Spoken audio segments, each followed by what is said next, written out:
The folklore in Kid Cryptid wouldn't exist if it weren't for the rich history and vibrant cultures these stories come from.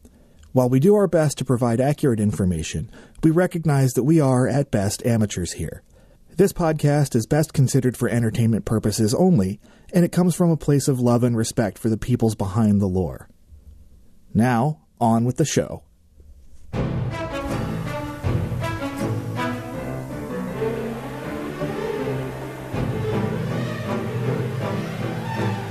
Hello there, I'm Sean. I'm Elias. And you're listening to Kid Cryptid, the podcast where father and son sit down to tackle stories of the elusive and wily creatures just out of sight known as cryptids. So I was thinking we would lighten things up this episode after talking about the Wendigo. Yeah. Yeah, it was a little dark, huh? Very. Yeah, so we're gonna go a little bit more fun this time, I think. And since it's St. Patrick's Day, or at least it is now, it definitely won't be when this airs, I figured we would tackle something from Irish folklore. You got any guesses? The leprechaun? It is time for leprechauns, you are correct. Now technically they're not cryptids since they aren't animals, and there really isn't a whole lot of debate about whether they're real or not. Still, their place in Irish folklore is indisputable, and it makes them kind of cryptid adjacent. Like, leprechauns just want to do dirty tricks, not kill people. Like the Wendigo. Yeah, which is why I said we were going to do something a little nicer this week. But I don't think pranks are nice, but they're kind of silly. Yeah, we'll see where this goes, because the leprechauns' pranks weren't always just silly. They were a little meaner in the early days. But then I don't know if they got, nicer. Yeah, I guess, this is something we're going to have to find out a little bit more about, huh? Yeah. Okay, so, since you already seem to know a little something about leprechauns, why don't you go ahead and tell me what you know? Well, they like gold. They have green suits. They have an orange beard. I don't know if they have a mustache, but they're also very tiny. Okay, that sounds like you have a pretty good idea of what leprechauns look like today. What if I told you that they weren't always like that? I would be, confused. Well, they have been around for over 1,000 years, so they've had a lot of time to change. Oh my god. So, let's go back to the beginning, shall we? Yes. Since that is your favorite place to start. Yeah. Now, to start back at the beginning, it's not entirely sure where leprechauns come from, or at least the word leprechaun. They've kind of existed always as a concept. Now, some scholars trace the origin of the word back to the 8th century and the word leucorpain, which means small body. But at that time, they were considered small warriors who lived underwater. In this version, there were males and females, unlike just the male-only leprechauns today. So, when I think of, a leprechaun underwater, I think that it has a blue suit on, because water's blue. Now, they did still have some of those, that early tricky nature as well. The female leprechauns in particular were... One of their favorite hobbies was to lure human men off onto wild and crazy adventures.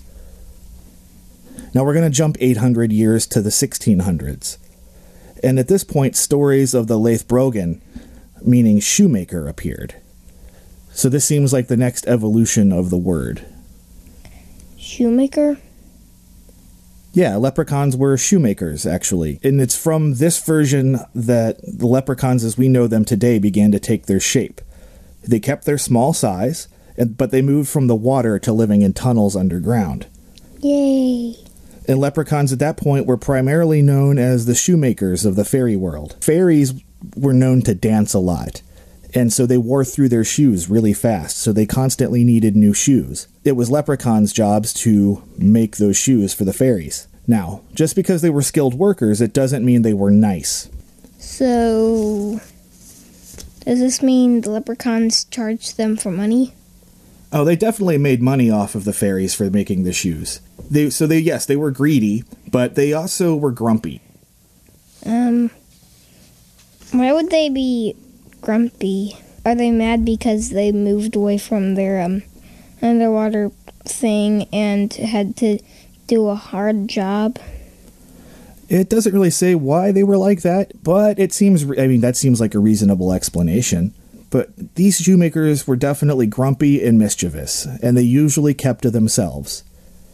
But every now and then, they would choose to come up above ground, and at that time they were known for wearing red coats, and they were usually pretty dirty, their hair was all messy, they stunk, and they smoked pipes, usually stuffed with like bird droppings and other nasty things. Now, rather than pulling harmless pranks, these guys were known for stealing babies and then selling them back to fairies. So they would steal the babies, and then they would sell them back to the person that had the baby? Oh, no, they would steal human babies and sell the human babies to the fairies. That's a big baby. It is. But when you think you're a tiny fairy, and then now you've got a human baby for a slave that's going to grow into somebody bigger. So yeah, leprechauns weren't so nice then. They also had a tendency of expecting people to leave tributes out for them. So if they came to a house and somebody hadn't left out tobacco for them, or milk, or something to drink, or food, they would then take it upon themselves to do mean things to the people in the house. Tobacco? Well, for their pipes, so they didn't have to smoke bird poop. Oh. So if they came to a house that didn't leave them an offering, they'd cause pots to boil over. They would make milk go bad and sour and get chunky. We know how much we love that, right? No. And they were even known to curse children to talk backwards. Wait,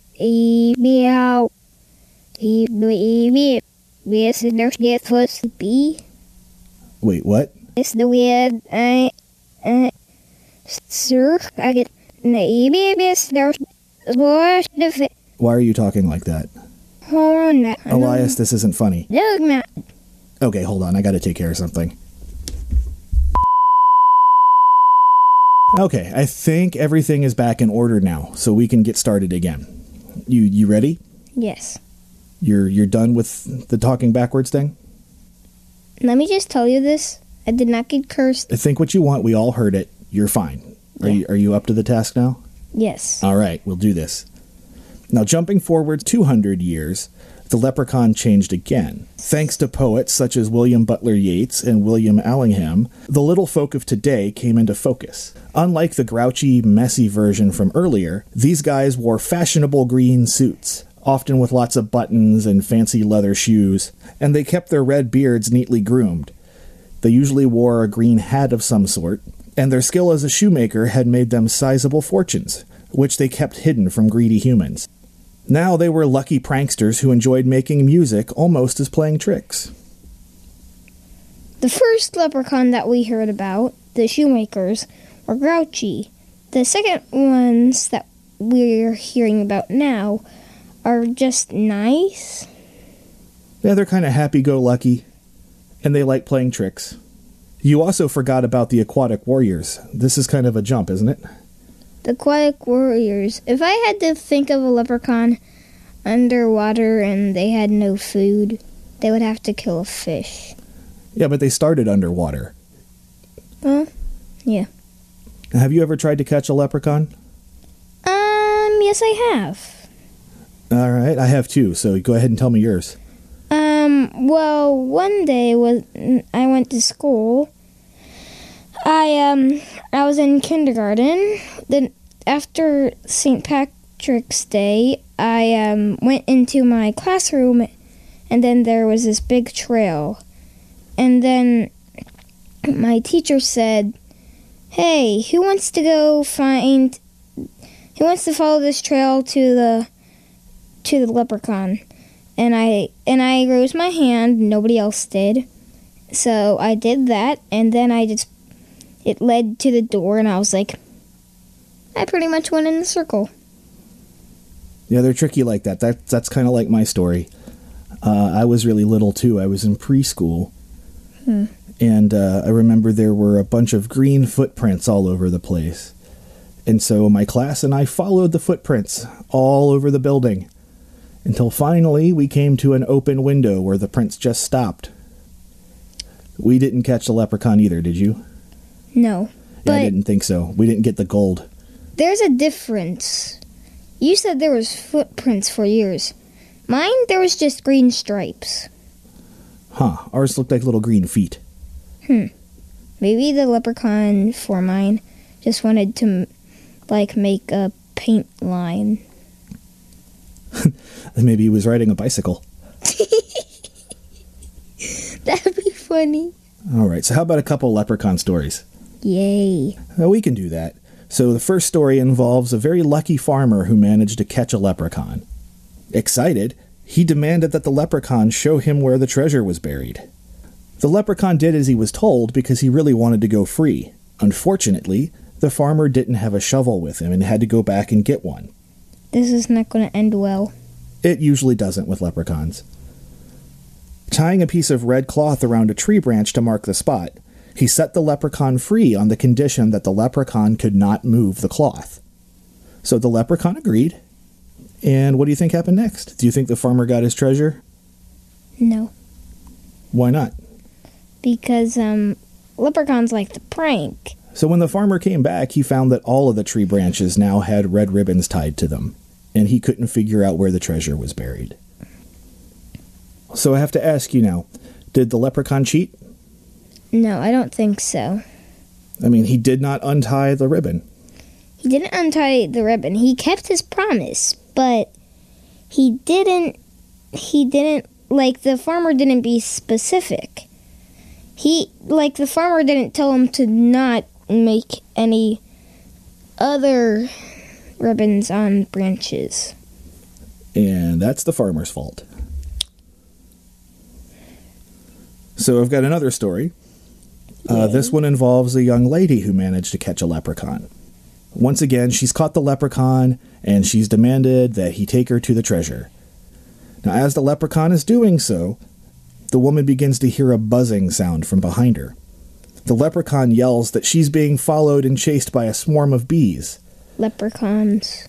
Terrified, she turns around, only to see nothing but blue sky.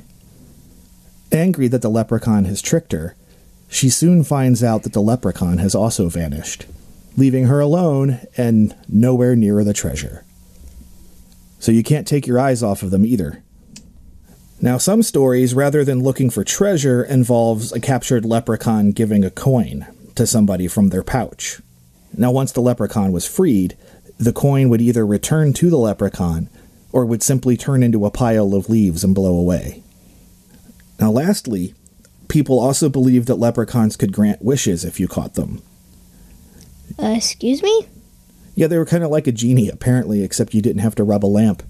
You just had to catch the little guys, which was probably harder than finding the magic lamp. Maybe a lamp would be like their home. Now, do you think the wishes worked out any better than the pot of gold? No. So here's a story about a man named Seamus who was lucky, or unlucky enough, if depending on how you look at it, to catch a leprechaun.